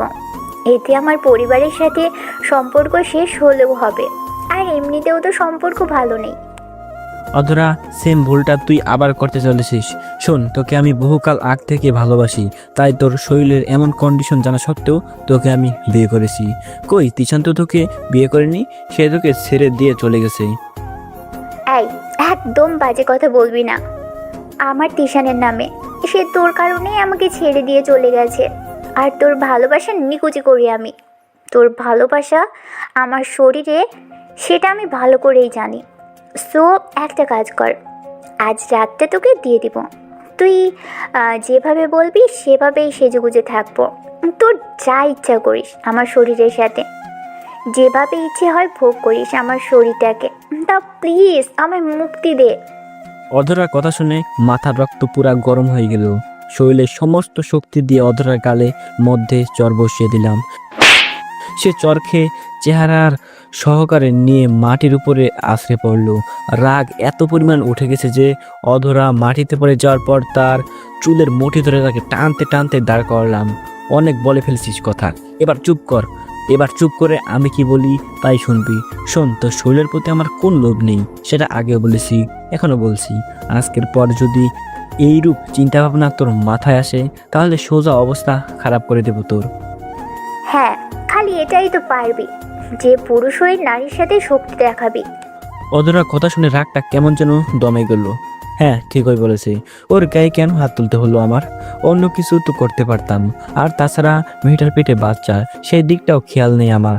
সাথে সাথে অধরাকে এক টান দিয়ে বুকে নিয়ে নিলাম, তারপর শক্ত করে নিজের বাহু ধরে চেপে ধরলাম। অধরা রে, তুই কোন দিন বুঝবি বলতো আমার ভালোবাসা? তোকে যে এই দুনিয়ার মধ্যে আমার থেকে কেউ বেশি ভালোবাসতে পারবে না। প্লিজ আমায় স্বামী হিসাবে গ্রহণ করে নে। ভিক্ষা চাইছি তোর কাছে, স্বামীর অধিকার। না, তোকে আমি কোনো দিনও স্বামী হিসেবে গ্রহণ করব না। তুই যদি মরেও যাস তাও কোনো দিনও তোকে স্বামী হিসেবে গ্রহণ করব না। সত্যি? আমি যদি মরে যাই তাও তুই আমায় গ্রহণ করবি না? না না না, দরকার হয় 100 বার বলবো না। অধরা, দিনটা খুব শীঘ্রই আসবে রে, যেদিন আকাশ নামের কোনো পাপিষ্ঠ দুনিয়ায় থাকবে না। আর সেদিন তোর আজকের বলা নাটা হ্যাঁতে পরিণত হয়ে যাবে। যেদিন তুই সমস্ত সত্যিটা নিজের চোখের সামনে দেখতে পাবি, সেদিন তুই পাগলের মতন কাঁদবি। সেদিন বুঝতে পারবি যে আকাশ নামের কোলাঙ্গারটা তোকে কেমন ধারা ভালোবেসেছিল। তখন পাগলের মতো কান্না করলেও আমি আকাশকে আর ফিরে পাবি না। হয়তো সেদিনটা দেখার জন্য আমি থাকবো না, না হয়তোবা তোর থেকে দরা ছোঁয়ার অনেক বাইরে চলে যাব আমি। আরে ছাড় তো তুই, তোর মতন খারাপ মানুষের সাথে এসব বিরহের কথা মানাই না। যা গিয়ে অন্য কাউকে পচে এসব বলে, আমার মন কোনোদিনও গলাতে পারবি না এসব বলে। অধরা ঝাটকা দিয়ে আমার কাছ থেকে নিজেকে ছাড়িয়ে নেয়। অধরা, আজ এত অবহেলা করছিস তো ডায়েরিতে টুকে রাখিস। একদিন তুই দুনিয়ার সবচাইতে অবহেলার পাত্র হবি। সেদিন তুই আমি আকাশের খোঁজ করতে করতে পাতাল পর্যন্ত চলে যাবি, কিন্তু আমার সন্ধান আর মিলবে না। থাক, তুই খেয়ে নে এবার। আমি রুমে চলে গেলাম। তখনই সাজ্জাদ ফোন করে। হ্যাঁ সাজ্জাদ, বল। টিভি নিউজ খুলে দেখ তাড়াতাড়ি। সাজ্জাদের কথা মতন টিভি নিউজ চালু করলাম। নিউজ চালু করলেই চোখ জোড়া সোজা কপালে উঠে গেছে। টিভির স্ক্রিনে মৌকে দেখাচ্ছে মৌয়ের নিথর বডিটাকে কয়েকজন মানুষ ট্রলিতে করে অ্যাম্বুলেন্সে ওঠাচ্ছে। এটা থেকে শরীরের সমস্ত লোম দাঁড়িয়ে গেল। নিজের অজান্তেই চেঁচিয়ে কেঁদে উঠলাম। না, মৌয়ের কিছু হতে পারে না। নিউজ রিপোর্টার নিউজ রিড করছে। মালবাহী ট্রাকের সাথে সিএনজির মুখোমুখি সংঘর্ষে 2 জন নিহত ও 1 জন আহত। নিহতদের লাশ শনাক্ত করার জন্য সেখানেই রেখে দেওয়া হয়েছে ও আহত ব্যক্তিকে মেট্রোপলিটন হসপিটালে নিয়ে যাওয়া হয়েছে। তার মানে মৌ ঠিক আছে? সে বাদে বাকি 2 জন নিহত। সেই অবস্থায় দৌড়ে ঘর থেকে বের হয়ে গেলাম। রওনা হলাম মেট্রোপলিটন হসপিটালের উদ্দেশ্যে। সেখানে পৌঁছে দেখি মৌকে ইমার্জেন্সিতে নিয়ে যাওয়া হয়েছে। একটু পর ইমার্জেন্সি থেকে ডক্টর বেরিয়ে আসে। ডক্টর, কী অবস্থা মৌয়ের? মাথায় প্রচণ্ড চোট লেগেছে, তবে আশা করি বড় কিছু হবে না। তবে খোদার হুকুম যদি অন্যরকম থাকে তাহলে সেটা ওনার ব্যাপার। ডক্টরের কথা শুনে বুঝতে বাকি রইল না যে তিনি আমার সান্ত্বনা দিচ্ছেন। সারাদিন মৌয়ের সাথে দেখা করতে দিল না ডক্টররা। রাতের বেলায় মৌয়ের মা খবর পেয়ে হসপিটালে ছুটে আসি। আমি তিনাকে হসপিটালে রেখে বাসায় চলে আসি, কারণ অধরা বাসায় একা। তার কন্ডিশনও এখন ভালো না। কখন কি হয়ে যায় বলা যায় না। রাতের বাজে 10টা। বাসায় এসে দেখি অধরা শুয়ে শুয়ে ফোনে কথা বলছে। এই, তুমি কার সাথে কথা বলছো? কেন, তা দিয়ে তোর কি কাজ রে? অধরা, মাথার রক্ত গরম হয়ে আছে। কখন থাপড়ে গালের সব কটা দাঁত ফেলে দেই তা নিজেও বলতে পারবি না। সো যা জিজ্ঞেস করছি তার উত্তর দে। তিশানের সাথে। তিশানের কথা শুনেই রাগ উঠে গেল। অধরার কাছে গিয়ে খপ করে টান দিয়ে ওর হাত থেকে ফোনটা নিয়ে নিলাম। তিশান, তোকে আগেও বারণ করছি যে অধরার আশেপাশেও যেন তোকে না দেখি। আরে তো তোর বউকে তুই সামলা না, সে তো নিজেই আমার সাথে কথা বলতে আসছে। সো নিজের বউকে নিজে কন্ট্রোল কর, খামাখা আমার উপরে রাগ দেখাতে আসিস না। আজকের পর অধরা তোর সাথে যোগাযোগ করতে চাইলেও তুই ওর সাথে যোগাযোগ করবি না। সেটা তোর বউকে ভালো করে বল। ফ্রিতে মজা সবাই নেয়, আর বউ ফোন দিয়ে রামলীলা করতে চাইলে আমি তো বারণ করব না। কুত্তার বাচ্চা, মুখ সামলে কথা বল। আকাশ, অধরার মতন মেয়ের জন্য তুই আমার সাথে বাড়াবাড়ি করছিস? এই রাখ তোর নোংরা আলাপ। তোর মতন জানোয়ারকে তো জুতা মারা উচিত। বাহ আকাশ বাহ, নিজের বউ নষ্টমি করতে পারলে মানুষ সেটার মজা নিতে পারবে না। তিশানের কথা শুনে এবার পুরোপুরি মাথা বিগড়ে গেল। এক আছাড় দিয়ে ফোনটা টুকরো টুকরো করে ফেললাম। অধরা, ভালোই ভালোই বলছি শুধরে যাও, না হয় কবর করে সোজা সেখানে দাফন করে দেব। আমার রাগ দেখে অধরা আর কোনো কথাই বলল না। সে রুম থেকে উঠে অন্য রুমে চলে গেল। ছোট লোকটা আমার উপরে মেজাজ দেখায় আবার। চুপ করে ছোট লোকটা আমার উপর মেজাজ দেখায় আবার। চুপ করেছিলাম বলে ধরে নিস না যে আমি জবাব দিতে জানি না। শুধু সময়ের অপেক্ষায় আছি। সময় এলে তোকে লাথি দিয়ে রেখে তিশানের কাছে চলে যাব। আর আমার ফোন ভেঙেছিস তো, এর থেকে কয়েক গুণ বেশি টাকা আমি তোর পকেট থেকে উসুল করব। আমি কে সেটা এখনও ভালো করে চিনিস নি তুই। যেদিন আমি রাগ দেখাবো সেদিন বুঝতে পারবি সব কিছু। আর কি ভেবেছিস আমার ফোন ভেঙে ফেললে আমি তিশানের সাথে কথা বলতে পারবো না? এমনটা ভাবলে ভুল ভেবেছিস। আমার ছোট ফোন দিয়ে আমি ওর সাথে কথা বলবো। দেখি কি করে তুই আমাকে আটকাস। অধরা অন্য রুমে চলে গেল। ধ্যাত, আগে গিয়ে ফ্রেশ হয়ে আসি। তারপর গিয়ে ফ্রেশ হয়ে আসলাম। পরে টেবিলে খাবার লাগালাম। রাগে পুরো শরীর গিরগির করে কাঁপছে। বাসায় এসে গোসল করছি, তাও রাগটা একটুও কমছে না। তখনই মনে হলো অধরা হয়তো এখনো খায়নি, কারণ সে যে কেয়ারলেস। না, মেয়েটাকে গিয়ে নিয়ে আসি খাওয়ার জন্য। অধরাকে আনতে চলে গেলাম। রুমে গিয়ে দেখি মেয়েটা রাগ করে খাটের উপরে বসে আছে। আমি সোজা গিয়ে কোনো কথা না বলেই অধরাকে কোলে তুলে নিলাম। অধরা আমার কাণ্ড দেখে পুরাই অবাক। এই কি করছিস তুই? নামা আমাকে নিচে। আঙ্গুল দিয়ে অধরা মুখ চেপে ধরলাম। চুপ, একদম চুপ, একটা কথা বলবি না। সে চুপ হয়ে গেল। আমি তাকে কোলে করে রুম থেকে নিয়ে এসে খাবার টেবিলে বসালাম। তারপর নিজের হাতে ওকে জোর করে খাইয়ে দিলাম। অধরাকে খাওয়াচ্ছিলাম আর চোখ দিয়ে টুপটুপ করে পানি পড়ছিল। খালি একটা কথাই মাথায় বাড়ি খাচ্ছে, আর যদি সে আমায় মেনে নিত তাহলে হয়তো সে আমাকে খাইয়ে দিত। কতই না সুখের সংসার হতো আমাদের। কিন্তু আফসোস, সে কপাল নিয়ে জন্মায়নি। চোখের পানি যেন ঘন হয়ে পড়তে শুরু করলো। অধরা আমার দিকে এক নজরে তাকিয়ে আছে। আকাশ, তোকে একটা কথা বলবো? হ্যাঁ, বল। আগে চোখের পানিগুলো মুছে নে। আচ্ছা। হাত দিয়ে চোখের পানিগুলো মুছে ফেললাম। নে, মুছে ফেলেছি। দেখ আকাশ, আমি জানি তুই আমাকে তিশানের থেকে দূরে সরিয়েছিস। আমাকে নিজের করে পাওয়ার জন্য অনেক রকম চেষ্টাই তুই চালিয়েছিস। শেষমেশ জোর করে নিজের করে নিয়েছিস। কিন্তু একটা কথা না, আজ না খুব করে বলতে ইচ্ছে করছে তোকে। তোর চোখের পানিগুলো দেখে কেন জানি মনে হচ্ছে তোর মধ্যে কোথাও না কোথাও একটু হলেও সত্যতা লুকিয়ে আছে। ওদের কথা শুনে ফুপিয়ে কান্না করে দিলাম। নিজেকে আর কোনোভাবেই ধরে রাখতে পারলাম না। প্লিজ আকাশ, কান্না করিস না। বিশ্বাস কর, তোর চোখের পানিগুলো দেখে না আমার খুব ভয় হচ্ছে। আমার কেন জানি মনে হচ্ছে তোর চোখ থেকে গড়িয়ে পড়া অস্ত্রগুলো আমার জীবনে কাল হয়ে ফিরে আসবে। সেদিন হয়তো আমি জমিনে দাঁড়িয়ে থাকার শক্তি হারিয়ে ফেলবো। প্লিজ অধরা, এসব বলিস না। যত যাই হোক, আমি চাই না তোর জীবনে কোনো বালা মুসিবত আসুক। তোর উপরে যদি কোনো বালা মুসিবত এসেও থাকে, সেটা যেন আমার উপর দিয়ে চলে যায়। আকাশ প্লিজ, এভাবে বলিস না রে। আমি তোর প্রতি দুর্বল হয়ে পড়বো তাহলে। কিন্তু আমি চাই না তোর প্রতি দুর্বল হতে, কারণ আমি তিশানকে ভালোবাসি। যত যাই হোক, আমি তিশানকে কখনোই ভুলতে পারবো না। অধরা, খুব ভালোবাসাটা হয়তো একদিন থাকবে না, কারণ সত্যর মুখোমুখি যেদিন হবি সেদিন হয়তো সবটাই তোর চোখের সামনে ক্লিয়ার হয়ে যাবে।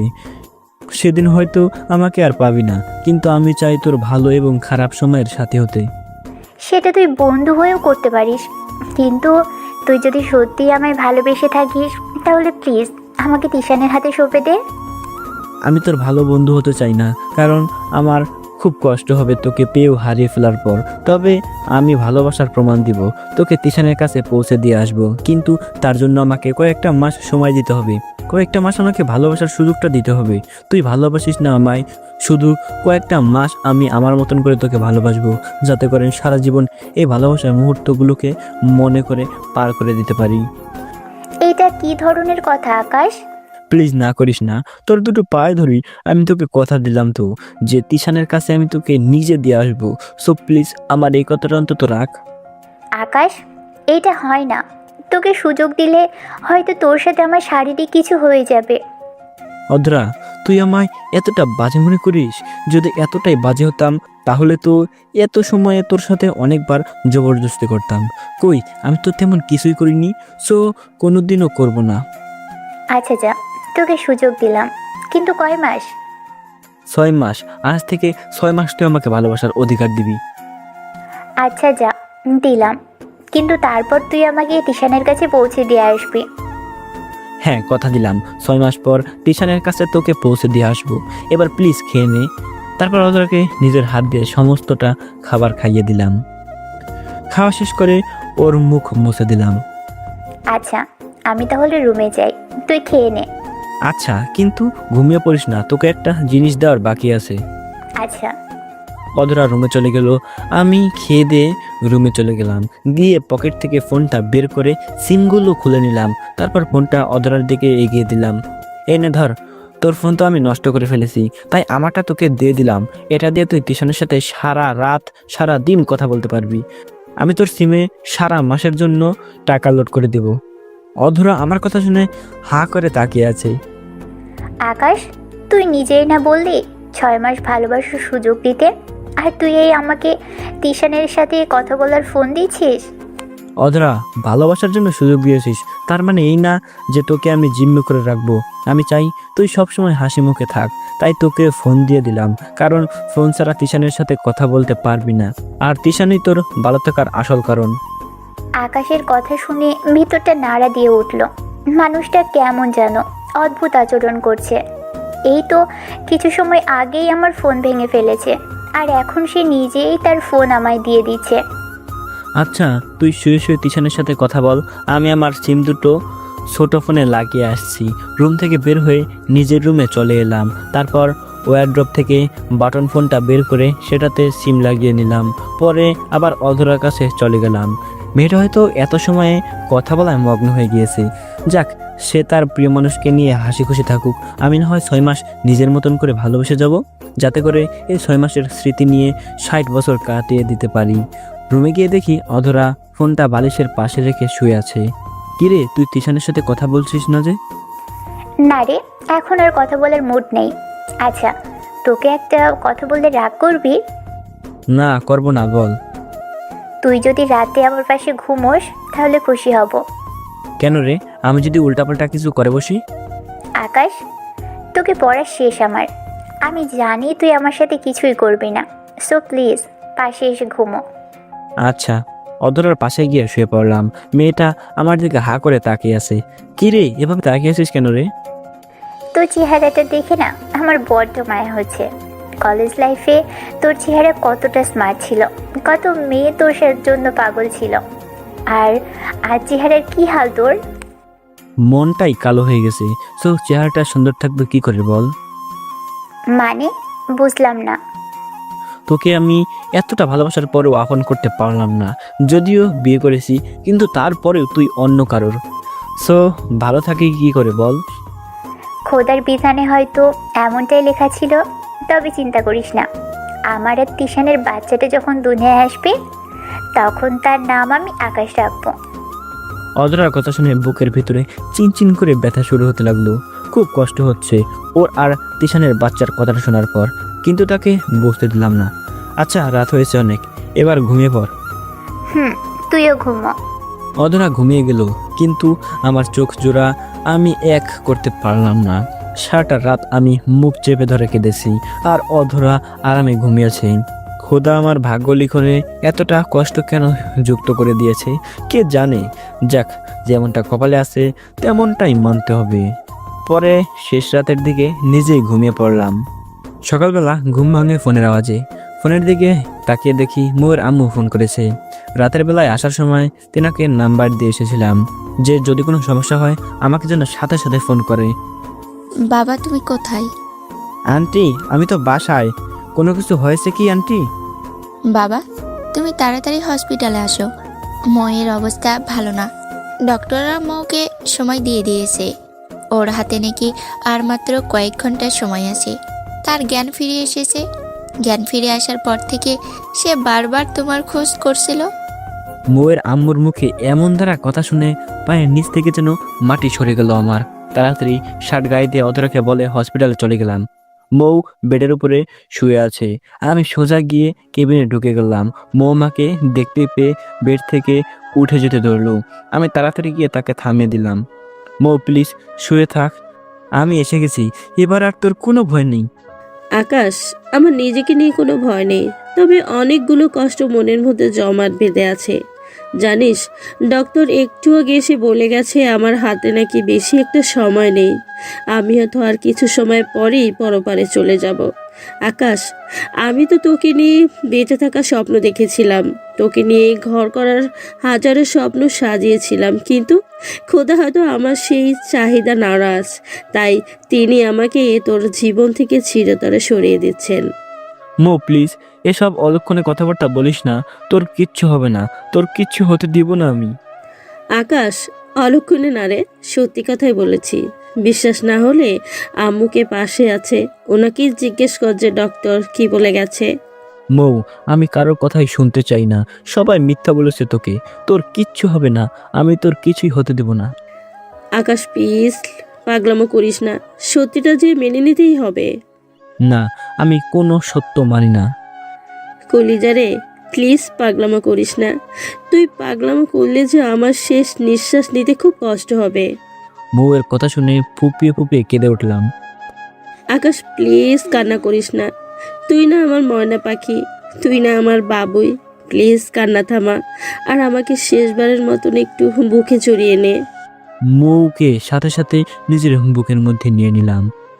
একদম শরীরের সমস্ত শক্তি দিয়ে মৌকে নিজের বাহুডোরে জড়িয়ে ধরে রেখেছি। মৌ আলতো করে আমার বুকের মধ্যে একটা চুমু বসিয়ে দিল।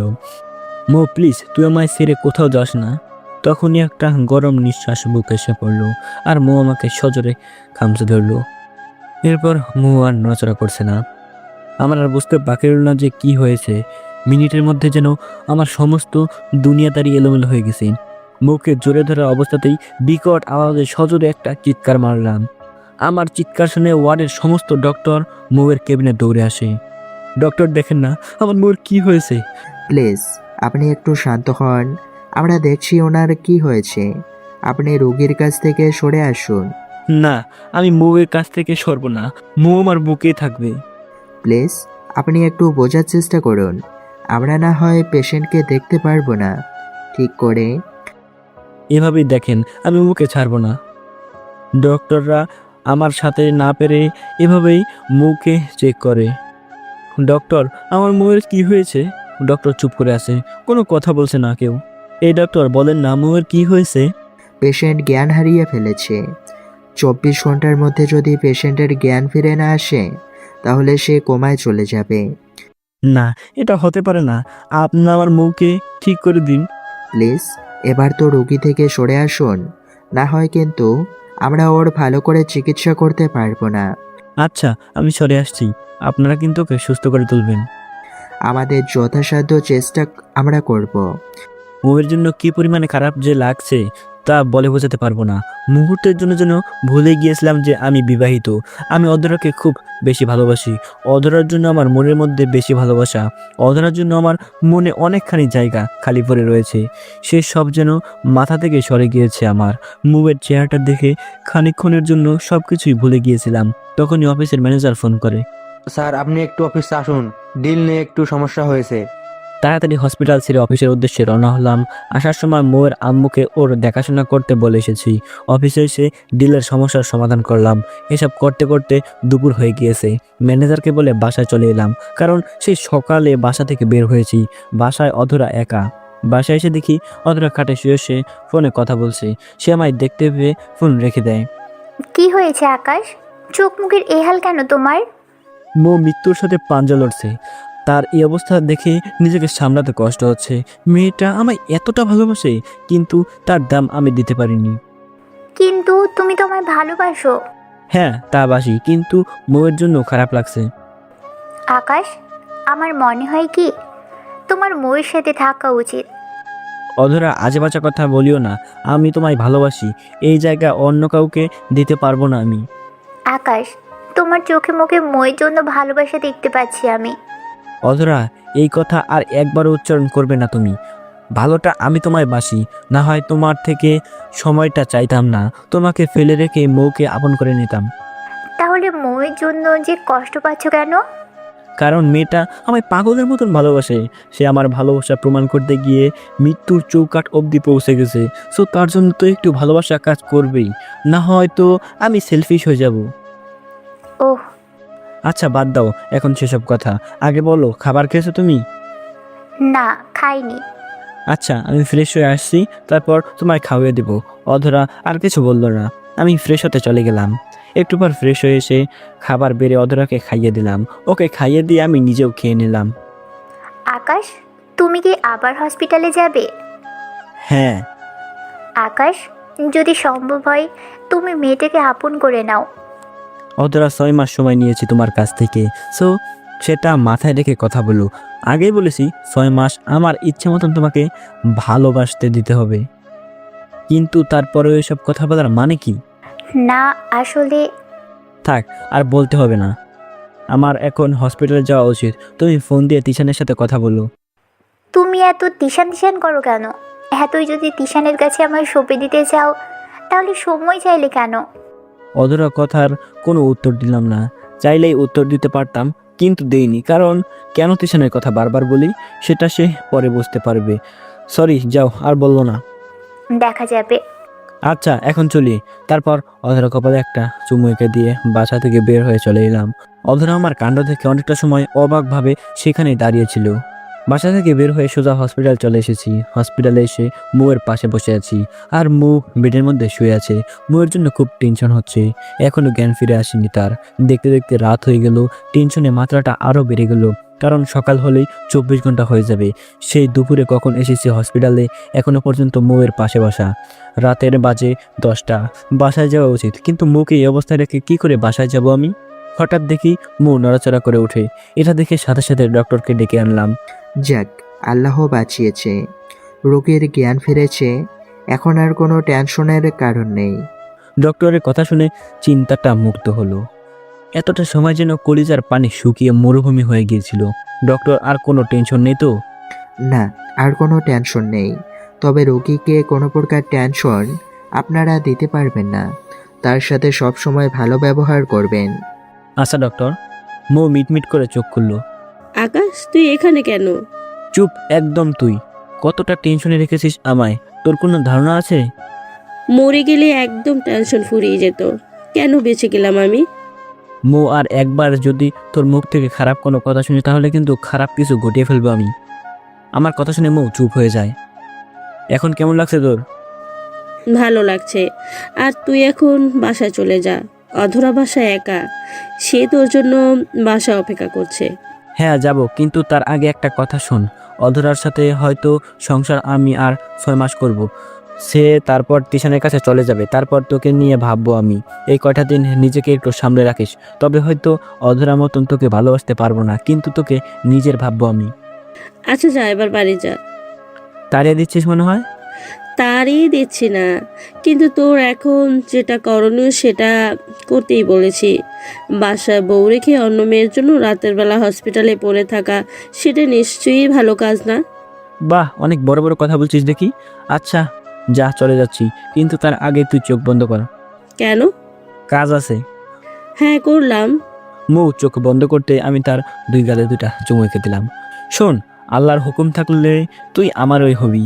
এবার আমি চললাম, নিজের খেয়াল রাখিস। তারপর হসপিটাল থেকে চলে এলাম। মুয়ের আম্মু আমাদের ব্যাপারে সব কিছুই জানেন, তবে চুমু খাওয়ার সময় তিনি কেবিনে ছিলেন না, তাই চুমু খেয়েছি। হসপিটাল থেকে বের হয়ে বাসার উদ্দেশ্যে রওনা হয়েছি। চোখের সামনে খালি মৌয়ের চেহারাটাই বারবার ভেসে উঠছিল। মেয়েটাকে যখন চুমু খেয়েছি তখন সে আমার দিকে অসহায়ের মতন তাকিয়েছিল। হয়তো কিছু একটা বলার ছিল তার, কিন্তু সে বলার মতন সাহস বা শক্তি জোগাতে পারেনি, তাই সে বলতে পারেনি। তবে সে কি বলতে চেয়েছিল তার কিছুটা আন্দাজ আমি করতে পেরেছি। যে আকাশ, তুই আমায় স্পর্শ করার জন্য কোনো অনুমতির দরকার নেই। যখন ইচ্ছা হয় তুই আমায় স্পর্শ করতে পারিস। এই শরীরটা তোর, মনটাও তোর নামে সঁপে দিয়েছি। কোনো ভনিতা ছাড়াই আমায় তুই নিজের কাছে নিতে পারিস। তোর লজ্জার পরিসীমা কমানোর জন্য আমার চোখ বন্ধ করার কোনো প্রয়োজন নেই। আমার সবটাই তো তোর। তোর জন্য শরীরটাকে গুছিয়ে রেখেছি আমি। শুধু তুই আমায় নিজে করে নে, ভালোবাসায় রাঙিয়ে দে আমায়। হয়তো সে এমন কিছুই বলতে চেয়েছিল, কিন্তু সে বলার মতন সাহস জোগাতে পারেনি, কারণ সে ভালো করেই জানে যে আমি অন্য একজনকার ভালোবাসার সম্পর্কে আবদ্ধ হয়েছি। তবে যাক, ভালোই হয়েছে যে সে আমায় এসব কিছু বলেনি, কারণ আমি এক কঠোর সিদ্ধান্ত নিয়ে ফেলেছি। 6 মাস অধরাকে ভালোবাসবো, তাকে ভালোবাসা দিয়ে আপন করে নেওয়ার চেষ্টা করব। সে যদি ফিরে আসে তাহলে তো আলহামদুলিল্লাহ, না হয়তোবা তার জীবন থেকে আমি চিরতরে সরে যাব। কারণ ভালোবাসি বলে সারা জীবন জোর করে নিজের কাছে আটকে রাখতে হবে তেমন কোনো কথা নেই। আর তাছাড়া যাকে 6 মাসে ভালোবাসা বোঝাতে পারবো না, তাকে আমি চিরজীবনও ভালোবাসা উপলব্ধি করাতে পারবো না। সো ভালোই হয়েছে 6 মাসের সিদ্ধান্ত নিয়ে এসব নিয়ে ভাবতে ভাবতে বাসায় এসে পড়েছি। বাসায় এসে কলিং বেল বাজাতে অধরা দরজা খুলে দিল। মনে হচ্ছিল যেন সে এতটা সময় আমার জন্য অপেক্ষা করছিল। এসেছো তুমি? হ্যাঁ। মৌয়ের কি অবস্থা? আলহামদুলিল্লাহ ভালো। যাক, শুক্রিয়া। আচ্ছা যাও, ফ্রেশ হয়ে যাও। আমি খাবার লাগাচ্ছি, তুমি ফ্রেশ হয়ে এলে দুজন মিলে একসাথে খাবো। অধরা মুখে এরূপ কথা শুনে মনের ভিতরে কেমন যেন নাড়া দিয়ে উঠল। এই মেয়ে কথাই বলতো না ঠিক করে, সে আজ কতটা আপন করে কথা বলছে। মনে হচ্ছে যেন সে আমার বাধ্য বউ। আচ্ছা, একটা আবদার করবো তোমার কাছে। হ্যাঁ বলো। তোমায় কি একটু জোরে ধরতে পারি? ধরো, সমস্যা নেই, কিন্তু মাথায় রেখো আমি তিশানের আমানত। আমি তোমার কাছে আমানত হয়ে রয়েছি। সো সেই রূপটা মাথায় রেখে যা করার করো। আচ্ছা থাক, তাহলে বাদ দাও। আমি ফ্রেশ হয়ে আসছি। সে আর কোনো কথা বললো না। আমি ফ্রেশ হতে চলে গেলাম। ফ্রেশ হয়ে এসে দেখি সে খাবার টেবিলে খাবার লাগিয়েছে। হোটেল থেকে আজ ভালোই খাবার দিয়েছে। বাসায় তো কেউ রান্না করার মতন নেই, তাই হোটেল থেকে রোজ খাবার অর্ডার করি। খাবার বেড়েছি, নাও এবার খেয়ে নাও। আমি খাবো, কিন্তু তার আগে তো তোমায় খাইয়ে দিতে হবে আমার। না, আমি নিজের হাতে খেতে পারবো। সেটার কোনো প্রয়োজন নেই। 6 মাস আমি তোমায় নিজ হাতে খাইয়ে দেব। অধরা আর কোনো কথা বলল না। আমি তাকে নিজ হাতে খাইয়ে দিলাম। এভাবেই সময় কাটতে চললো। আজ 4 মাস পূর্ণ হতে চললো। অধরাকে ভালোবাসাতে কোনো কমতি রাখিনি আমি এই 4 মাসে। সামনের 2 মাসও রাখবো না, নিজের সবটা দিয়ে ভালোবাসবো।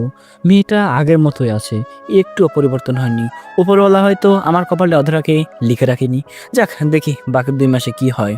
অন্যদিকে মৌয়ের সাথে মাঝে মাঝে দেখা সাক্ষাৎ হয় আমার। সে পুরোপুরি সুস্থ হয়ে উঠেছে এখন। মৌয়ের সাথে যখনই দেখা হয় তখনই সে আমার অনেক কেয়ার করে, নিজ হাতে খাইয়ে দেয়, বাসা থেকে আমার জন্য খাবার বানিয়ে নিয়ে আসে। কিন্তু আমার মনের মধ্যে মৌকে নিয়ে কোনো ফিলিংসই কাজ করে না, যেমনটা আমাকে নিয়ে অধরার করে না। তবুও তার সাথে দেখা সাক্ষাৎ করি। দেখতে দেখতে 6 মাস পূর্ণ হতে চললো। আজ বাদ কাল 6 মাস পূর্ণ হবে। রাতের বেলায় শুয়ে আছি অধরাকে সাথে নিয়ে। তখনই অধরা বলে উঠল, আকাশ, আমি কাল সকালেই তিশানের কাছে চলে যাব। আমাদের 6 মাসের শর্তের কথা আমি তাকে বলেছি। সে শুরুতে মানা করলেও আমি তাকে রাজি করিয়েছি। কিন্তু এই কয়েকদিন সে আমাকে কাছে পাওয়ার জন্য অনেক পাগলামো করেছে, কিন্তু আমি তার কাছে যাইনি, কারণ আমি তোমায় কথা দিয়েছি। সো কাল 6 মাস পূর্ণ হবে। আমি সকালে উঠেই তার কাছে চলে যাব।